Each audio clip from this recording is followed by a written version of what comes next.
2014년 12월 31일 호주 애들레이드. 한 해의 마지막 날, 거리는 다가오는 새해에 대한 기대로 왁자지껄하고 공원은 카운트다운 파티를 즐기려는 사람들로 북적였습니다. 한 동양계 여성이 하인들리 스트릿에 있는 4성급 호텔 그랜드 챈슬러 애들레이드로 들어갑니다. 옅은색 원피스를 입은 여성은 긴 머리를 휘날리며 엘리베이터를 향해 걸어가죠. 전화를 하며 웃는 모습이 꼭 뭔가 좋은 일이 있는 것 같아 보입니다.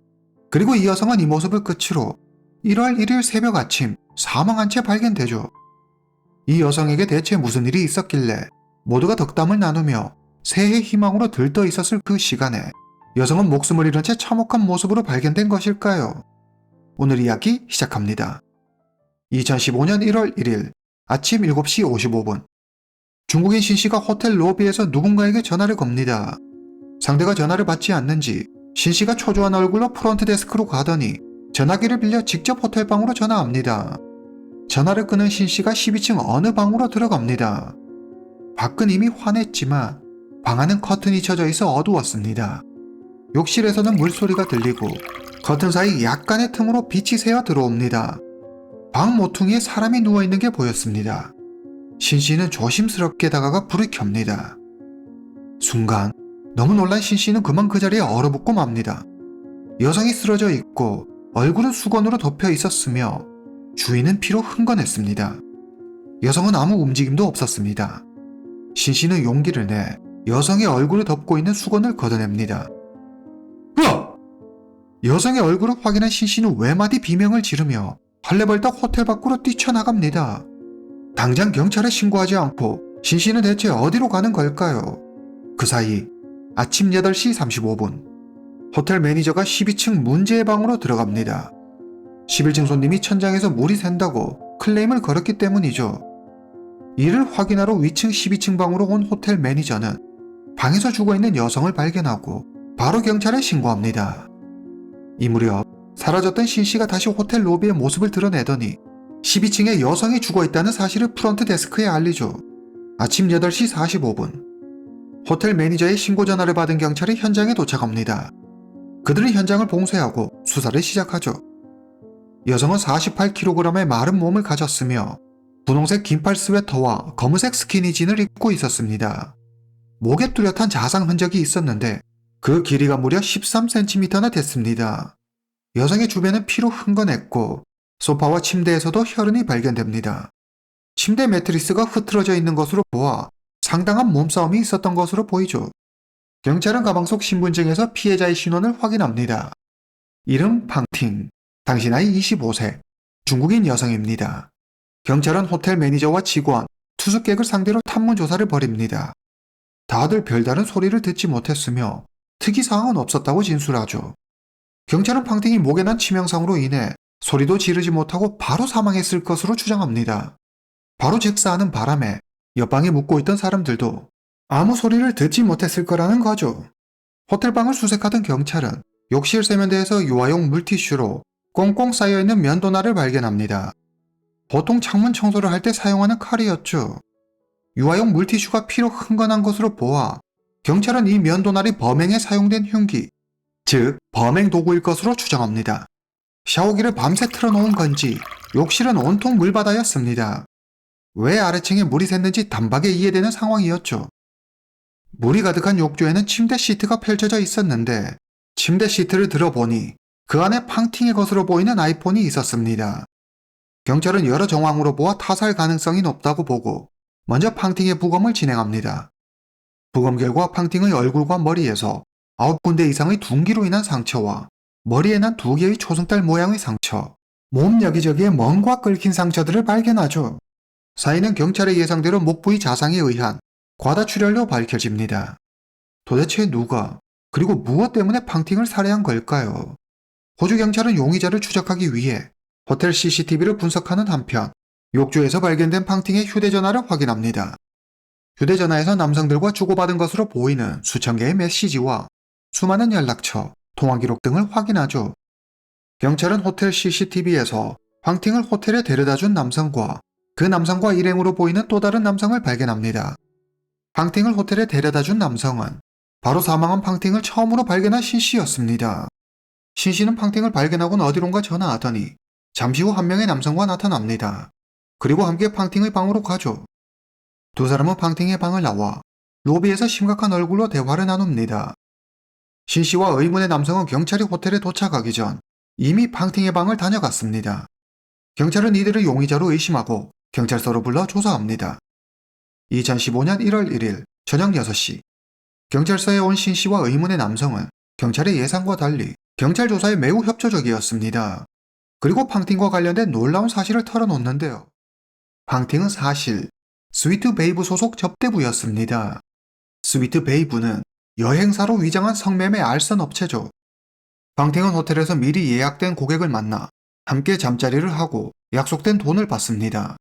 신 씨는 팡팅과 같은 회사 소속으로 매니저 겸 운전기사로 일하고 있습니다. 신 씨는 호주 각지에서 애들레이드로 일하러 오는 여성들을 공항에서 픽업해 스케줄에 따라 호텔까지 태워다 주고 그녀들의 신변을 보호하는 일을 합니다. 말로는 여성들을 보호하고 도와준다고 하지만 실상은 여성들이 중간에 도망가지 않고 제대로 일하는지 감시하고 감독하는 일을 하는 거죠. 신 씨는 여성들의 먹을 것과 화장품 등 지내는 데 필요한 것들을 모두 제공해 주면서 여성들이 숙소 안에서만 지내게 합니다. 신 씨와 함께 경찰서에 출석한 의문의 남성은 스위트 베이브의 사장으로 팡팅과 신 씨의 고용주입니다. 그는 아내와 함께 회사를 운영하고 있죠. 팡팅이 사망하자 신 씨는 이 사실을 회사 사장 장 씨에게 가장 먼저 알립니다. 장 씨는 팡팅의 고객 리스트를 경찰에 넘깁니다. 정확히 말해 사업에 사용하는 2대의 휴대전화를 넘기는데 휴대전화에는 중국에서 사용하는 메신저인 위챗으로 고객들과 나눈 대화 내용들이 모두 들어 있었습니다. 경찰은 여기에서 지난 며칠간 팡팅을 예약한 고객들의 위챗 이름과 연락처 등 간단한 신상 정보와 함께 예약 날짜 등을 알아낼 수 있었습니다. 팡팅의 예약 스케줄을 본 경찰은 놀라 말을 잇지 못합니다. 팡팅은 12월 29일에 애들레이드로 와서 사건이 일어난 것으로 보이는 31일 밤까지 3일 동안 총 16명의 남성을 상대했습니다. 한 명을 제외하고 모두 중국인이었죠. 기록에 따르면 팡팅은 3일 동안 8,000 호주 달러를 벌었는데 호텔방 서랍에서는 그의 절반인 4,000 호주 달러밖에 들어있지 않았습니다. 경찰이 호텔에 도착하기 전 정 씨와 신 씨가 먼저 팡팅의 방에 들어갔다 나왔습니다.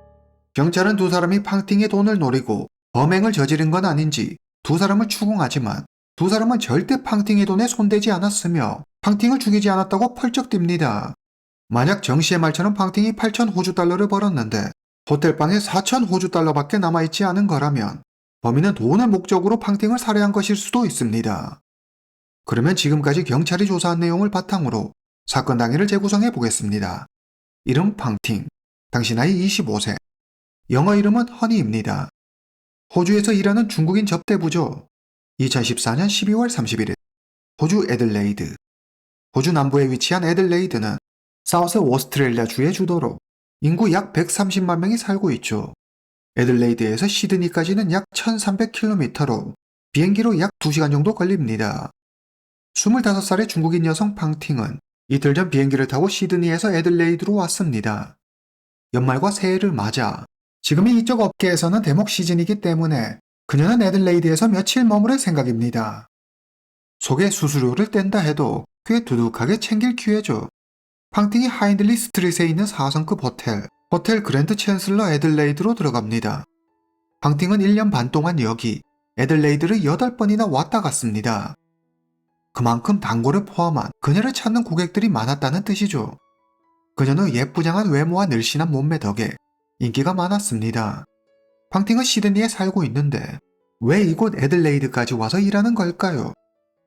시드니에서 일하다 고객으로 만난 남성과 우연히 마주치기라도 하는 곤란한 상황이 생길 것을 우려해 그녀는 아예 다른 곳에 있는 남성을 상대로 일하는 걸 택했습니다. 나름 꽤 철두철미하네요. 팡팅이 옅은색 원피스를 입고 긴 머리를 휘날리며 엘리베이터를 향해 걸어갑니다. 내내 전화를 하며 웃는 모습이 기분이 좋아 보이네요. 이것이 CCTV에 찍힌 그녀의 마지막 모습입니다. 2015년 1월 1일 아침 7시 무렵 신 씨가 차를 몰고 호텔에 도착합니다. 호텔에 도착한 신 씨는 팡팅에게 전화하죠. 하지만 아무리 전화해도 전화를 받지 않습니다. 아이씨, 도망친 건 아니겠지. 팡팅이 도망갔을지도 모른다는 생각에 신 씨는 팡팅이 묵고 있는 12층 호텔 방으로 갑니다. 방문을 열고 들어가니 욕실에서 물소리가 들립니다. 팡팅이 씻고 있거나 아니면 손님과 같이 있을지도 모른다는 생각에 신 씨는 조용히 방에서 빠져나와 다시 로비로 내려옵니다. 얼마 후 아침 7시 55분. 약속한 시간이 훨씬 지났는데도 팡팅이 나타나질 않습니다. 지금쯤이면 마무리가 됐겠지 싶어 신 씨는 다시 팡팅에게 전화를 겁니다. 그런데 여전히 전화를 받지 않죠. 신 씨는 이번에는 프론트 데스크로 가서 호텔 전화기로 팡팅의 방에 전화합니다. 방으로 전화해도 팡팅이 전화를 받지 않자 신 씨는 수수료를 떼지 않고 돈을 다 갚기 위해 팡팅이 튄 건 아닌지 12층 팡팅의 방으로 서둘러 올라갑니다. 그리고 방 안에서 죽어있는 팡팅을 발견하죠. 놀란 신 씨는 다급히 사장 정 씨에게 연락해 팡팅이 죽었다는 사실을 알립니다. 신 씨의 연락을 받은 정 씨는 바로 호텔로 달려와 신 씨와 함께 12층 팡팅의 방으로 들어갑니다. 멘붕이 온 두 사람은 호텔 로비에서 어떻게 할지 상의하고 있는데 그 사이 호텔 매니저가 12층 팡팅의 방으로 들어갑니다. 그리고 팡팅을 발견한 호텔 매니저는 경찰에 신고하죠. 경찰은 호텔에 설치된 CCTV와 팡팅의 예약 스케줄을 확인하고 팡팅의 마지막 고객이 박충광이라는 사람이라는 걸 밝혀냅니다. 박충광, 당시 나이 27세, 중국 국적의 조선족으로 전과 기록은 없습니다. 12월 31일 밤 10시경 박충광이 호텔로 들어옵니다. 그는 1시간 서비스를 예약했죠. 밤 10시 40분 팡팅이 신 씨에게 문자를 보냅니다. 손님이 1시간 더 추가한대. 신 씨는 알겠다고 하죠. 몇 분이 지나고 팡팅이 다시 문자를 보냅니다. 손님이 내일 아침까지 같이 있고 싶다는데? 만약 박충광의 제안을 받아들이면 팡팅은 이후에 있던 예약 두 건을 취소해야 합니다. 밤을 같이 보내려면 1,500 호주 달러를 내야 하는데 박충광은 그보다 훨씬 더 많은 2,100 호주 달러를 내겠다고 하죠. 박충광은 발기부전을 앓고 있습니다. 이후 진행된 부검에서도 두 사람이 잠자리를 하지 않았다는 걸 확인할 수 있었죠. 팡팅은 잠자리를 하지 않고 같이 있어 주기만 해도 더 큰 돈을 버는 데다 다른 손님을 받을 필요 없이 다음날 바로 시드니로 돌아갈 수 있다는 생각에 박충광의 제안을 받아들입니다. 신 씨는 팡팅에게 다음날 아침 7시까지 데리러 오겠다는 말을 남기고 호텔 부근에서 열리는 신년 파티에 갑니다. 밤 12시 6분 팡팅이 신 씨에게 새해 복 많이 받으라는 새해 인사를 보냅니다. 그리고 시드니에 있는 룸메이트에게도 새해 인사를 하죠. 이후 팡팅과 룸메이트는 한동안 위챗으로 이야기를 나눕니다. 밤 12시 14분 갑자기 팡팅의 연락이 끊깁니다. 룸메이트가 이후 몇 번도 메시지를 보내지만 팡팅은 아무 답을 하지 않습니다. 룸메이트는 팡팅이 잠들었다고 생각해 더 이상 메시지를 보내지 않죠. 밤 12시 34분 박충광이 호텔을 떠나는 모습이 CCTV 영상에 포착됩니다. 아침까지 팡팅과 함께 있고 싶다며 웃돈까지 주겠다고 한 사람이 벌써 호텔을 떠나다니. 이 시간 이후 박충광의 모습은 호텔 CCTV에 나타나지 않습니다. 즉, 다시 호텔로 돌아오지 않았죠. 경찰은 유력 용의자로 박충광을 지목하고 범행 동기를 파악하는 데 수사력을 집중합니다. 1월 1일 밤 11시 무렵 경찰은 애들레이드 서부에 살고 있는 박충광을 찾아갑니다. 그는 아내, 8개월 된 아들과 함께 살고 있었습니다. 경찰이 벨을 누르자 박충광이 나오죠. 늦은 시간 갑자기 들이닥친 경찰들의 모습에 당황한 기색 하나 없이 박충광은 이후 이어진 2시간 반 동안의 경찰 조사를 내내 차분하고 침착한 모습으로 봤습니다. 박충광의 아내는 남편이 경찰 조사를 받는 동안 한 번도 모습을 보이지 않죠. 박충광은 팡팅을 만난 사실은 인정했습니다. 하지만 이번 사건은 자신과 아무 관련이 없다고 이야기하죠. 제가 마지막 손님이 아닐 거예요. 그 여자가 제 뒤로도 2명이 더 있다고 했거든요. 전 원래 예약했던 시간이 끝나고 바로 방을 나왔어요. 그 뒤에 그 방에서 무슨 일이 있었는지 몰라요.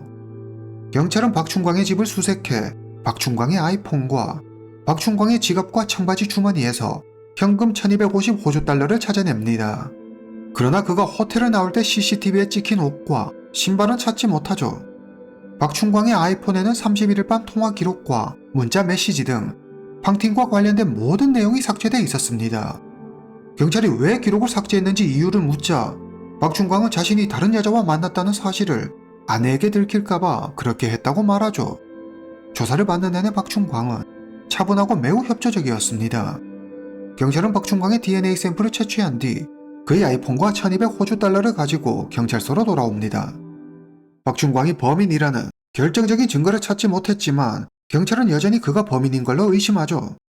경찰은 사건 기록을 다시 확인합니다. 그리고 팡팅의 머리에서 발견한 2개의 초승달 모양의 상처에 주목하죠. 어떤 물건에 맞아 생긴 상처로 보였는데 그 물건을 찾는다면 거기에 범인의 지문이 묻어있을 가능성이 컸습니다. 경찰은 이 물건을 찾기 위해 팡팅이 묵었던 호텔방을 다시 샅샅이 뒤집니다. 그나마 다리미 끝이 상처 모양과 가장 비슷해 보였는데 하지만 다리미로 찍었다면 더 크고 깊은 상처가 남았을 겁니다. 경찰은 초승달 모양의 상처를 낸 물건이 다리미라고 확신할 수 없었습니다. 그러다 경찰의 눈에 팡팅의 하이힐이 들어왔습니다. 이거다. 하이힐의 뾰족한 끝이 팡팅의 머리에 난 초승달 모양의 상처와 비슷했습니다. 1월 9일 경찰은 왼쪽 하이힐 굽에서 팡팅이 아닌 제3자의 지문을 채취합니다. 그러나 국가지문 데이터베이스에는 일치하는 정보가 없었죠. 지문 위치로 보아 범인은 하이힐 굽을 잡고 팡팅을 때린 게 분명했습니다. 이제 이 지문의 주인만 찾아내면 됩니다. 1월 10일 아침 9시 40분 경찰은 추가 조사를 위해 박충광을 경찰서로 부릅니다. 10분 후 경찰은 박충광의 지문을 채취하고 계속 조사를 이어나가죠. 아침 11시 42분 지문 감식 결과가 나옵니다. 박충광의 오른손 엄지손가락 지문과 팡팅의 왼쪽 하이힐 굽에서 채취한 지문이 완벽히 일치했습니다. 경찰이 팡팅의 하이힐 굽에서 박충광의 지문이 나왔다고 이야기하자 박충광은 태연한 얼굴로 침착하게 입을 엽니다. 그날 밤 그 여자 신발을 제가 벗겨줬어요. 그러니 신발에서 제 지문이 나올 수밖에 없죠. 그러나 보통 다른 사람의 신발을 벗겨줄 때 신발 옆을 잡는 게 일반적이죠. 그런데 박충광의 지문은 하이힐 굽에서 나왔습니다. 굽을 잡고 다른 사람의 신발을 벗겨준다라. 경찰은 박충광의 진술이 신빙성이 없다고 생각합니다. 낮 12시 4분 박충광은 팡팅을 살해한 혐의로 체포됩니다. 그러자 지금까지 차분했던 모습은 어디 가고 박충광은 강한 어조로 자신의 혐의를 전면 부인합니다. 그리고 지금까지 경찰 조사에 협조적이었던 모습과 달리 질문에 아무 대답도 하지 않고 더 이상 경찰 조사에 협조하지 않습니다. 오후 6시 무렵 박충광은 살인 혐의로 기소됩니다. 박충광이 혐의를 완강히 부인하고 있기 때문에 경찰은 확실한 증거 수집을 위해 박충광을 상대로 추가적인 증거 확보에 주력합니다. 박충광은 2010년 호주로 넘어와 현지 여성과 결혼했습니다. 박충광은 중국 국적으로 현재 브리징 비자로 호주에 머물고 있죠. 그는 청소회사를 운영하고 있습니다. 정식 직원 1명과 중국 출신 유학생 아르바이트생 몇 명이 일하는 작은 곳이었지만 수입은 꽤 괜찮은 편이었습니다. 박충광의 이웃은 박충광이 성실하고 가정에 충실한 사람이라고 했습니다. 그러나 그건 거짓으로 포장된 그의 겉모습에 속은 거죠. 박충광은 사실 도박 중독자였습니다. 청소회사를 운영하며 꽤 많은 돈을 벌었지만 도박으로 그 돈을 다 날려버리죠. 빈털터리가 된 후에는 정신을 차려야 하는데 정신 못 차리고 계속 도박을 해 사채까지 손을 대는 등 재정 상태가 엉망이었습니다. 처음에는 주변 지인들에게 돈을 빌려 어찌어찌 빚을 갚았지만 이제는 더 이상 돈을 빌릴 곳도 없는 상태였죠. 그는 도박빚 8천 호주 달러를 갚지 못해 결국 사채업자에게 자신의 흰색 폭스바겐 캐디 차량까지 저당 잡히고 맙니다. 경찰은 한 전당포에 박충광의 차가 있다는 제보를 받고 차에 어떤 증거가 남아있을지도 모른다는 생각에 전당포를 찾아갑니다. 경찰의 예상대로 박충광의 차 안에서 중요한 단서를 발견하죠. 운전석 문 움푹한 곳에 지퍼백 하나가 있었는데 그 안에는 면도날 18개가 들어있었습니다. 호텔 욕실 세면대에서 발견한 것과 똑같은 것이었죠. 그리고 12월 5일 면도날을 산 영수증과 8천 호주 달러를 빌렸다는 차용증도 찾아냅니다. 이 말은 즉 박충광은 도박으로 돈을 다 날리고 빚까지 진 무일푼 상태였다는 건데 돈도 없으면서 무슨 생각으로 접대부 팡팅을 만나러 간 걸까요? 또 더 높은 금액을 제시하면서까지 왜 원래 예약한 시간보다 더 오래 팡팅과 함께 있으려 한 걸까요? 그리고 면도날은 왜 호텔방에 가져간 걸까요? 석연치 않은 점이 한두 가지가 아닙니다. 지금 박충광에게 가장 필요한 건 돈이죠. 도박 빚에 쫓기는 그는 어떻게 해서든 돈을 마련해야 했습니다. 경찰은 박충광이 사채업자의 빚 독촉으로 막다른 골목에 몰리자 현금으로만 거래해 상대적으로 많은 현금을 가지고 있을 확률이 높은 접대부들의 돈을 빼앗으려 한 건 아닐까 의심하죠. 실제로 그는 이번 사건이 일어나기 일주일 전에도 같은 호텔에서 접대부를 만난 사실이 있었습니다. 게다가 박충광은 팡팅을 만나기 40분 전에 사채업자로부터 내일까지 3천 호주 달러를 당장 갚으라는 독촉 메시지를 받습니다. 경찰은 12월 31일까지 돈이 거의 없던 박충광의 계좌에 다음 날인 1월 1일 갑자기 1,000 호주 달러가 입금된 사실을 확인합니다. 그리고 가택 수색 당시 그의 바지에서 현금 1250 호주 달러를 발견하죠. 박충광은 호텔 CCTV에 밤 12시 34분에 밖으로 나가는 모습이 찍혔습니다. 그리고 이후 호텔 주변 CCTV에서 큰 심경의 변화가 온 듯 감정을 주체 못하고 미친 듯이 거리를 달리는 그의 모습을 확인할 수 있었습니다. 제정신이 아닌 듯 보이죠. 경찰은 지금까지 수사한 정보를 바탕으로 범행 당시를 다음과 같이 두 가지 경우로 추정합니다. 밤 12시 15분경 박충광이 미리 돈을 지불하겠다며 팡팅과 함께 ATM기로 가자고 합니다. 팡팅은 옷을 갈아입고 나갈 준비를 하죠. 그녀가 허리를 굽혀 신발을 신으려는 찰나 박충광이 하일로 그녀의 머리를 2번 내려칩니다. 팡팅은 비틀거리며 저항하지만 힘이 센 남자를 당해낼 수는 없었습니다. 박충광은 미리 준비해간 면도날을 꺼내 휘두르고 목에 치명상을 입은 팡팅은 그대로 쓰러지죠. 또 다른 가능성은 팡팅이 화장실에 간 사이 돈을 훔치려고 방을 뒤지고 있는 박충광을 팡팅이 발견하고 두 사람 사이에 몸싸움이 일어나면서 공격을 받은 팡팅이 사망하게 된 경우죠. 범행 후 박충광은 면도날을 유화용 물티슈로 돌돌 감아 세면대에 둡니다. 물티슈와 면도날에서는 팡팅의 다른 고객의 DNA가 나왔습니다. 박충광은 이를 노리고 일부러 휴지통에서 다른 사람이 사용했던 물티슈를 꺼내 면도날을 그 사이에 넣어둠으로써 결정적인 범행 도구를 오염시키고 다른 사람이 범인인 양 수사에 혼란을 주려고 한 거죠. 이후 박충광은 현금 4천 호주 달러를 훔쳐 달아납니다. 2015년 1월 12일 팡팅의 부모와 오빠가 호주로 옵니다. 팡팅의 부모는 차갑게 식어버린 딸을 안고 오열했습니다. 그들은 팡팅이 접대부라는 사실을 전혀 모르고 있었죠. 2007년 팡팅은 혼자 호주로 유학 왔습니다. 그녀의 아버지는 택시기사였고 어머니는 공장에서 일했죠. 팡팅의 부모는 여유롭지 않은 형편이었지만 어린 나이에 타국에서 혼자 고생하는 딸을 생각해 힘이 닿는 데까지 딸을 지원해 줬습니다. 팡팅은 비싼 유학 비용을 감당하기 위해 마트, 식당, 미용실 등 가리지 않고 닥치는 대로 아르바이트를 했습니다. 학교를 졸업한 팡팅은 중국으로 돌아가지 않고 시드니에 남아 미용 관련 일을 계속했습니다. 형편이 여유롭지도 않았고 나아지지도 않았는데 팡팅이 왜 계속 호주에 머무르기를 고집했는지 경찰로서는 이해하기 힘들었습니다. 그들은 팡팅에 대해 더 알아보기 위해 그녀의 친구들을 만나러 직접 시드니로 갑니다. 이름 판후이, 남성으로 중국인 유학생입니다. 팡팅의 시드니 집 룸메이트로 팡팅과 위챗으로 새해 인사를 하며 마지막까지 대화를 나눴던 친구죠. 두 사람은 한 달 전부터 같은 집에서 살았습니다. 팡팅은 판후이보다 나이가 더 많아 판후이를 친동생처럼 챙겨주었고 판후이는 친누나처럼 팡팅을 따랐습니다.